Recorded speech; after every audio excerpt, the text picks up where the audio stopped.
What if I told you the mother behind me was feeding her sons to cannibals?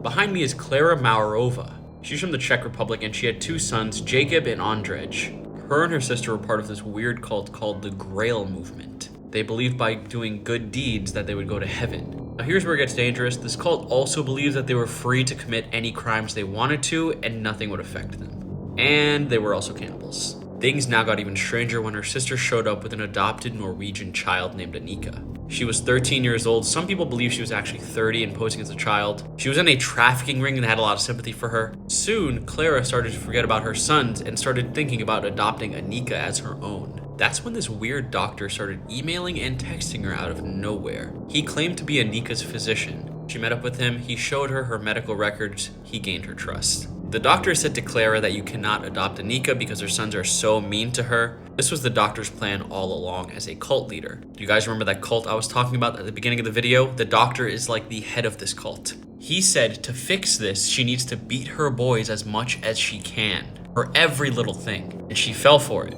This was to cure their evil spirits. The doctor said these treatments are not working now. You need to take them to a cottage very far off from everyone else. She met up there. There were several people there, including her sister and Annika's brother. The boys were put in cages and tortured in every single way you can think possible.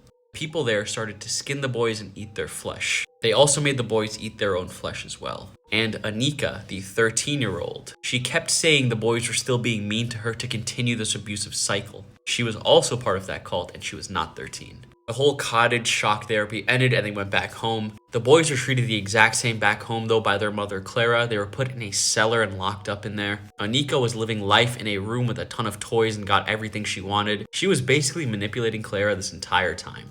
Now here's the way that she got caught and it is crazy. Her neighbor was setting up a baby monitor for his newborn baby. Now back in like the early 2000s, if you had a baby monitor nearby, it could pick up that signal and you could see what's in there. It could jam a little bit. He managed to see these boys tied up in cages in her basement. Could you imagine the horrifying look he had on his face seeing this? And he did what every good person would do. He called the police immediately to get them some help. The police came, everybody was arrested. Klara, her sister, and Annika. And it turns out Annika was a 33-year-old woman. Her real name was Barbara Sklorova.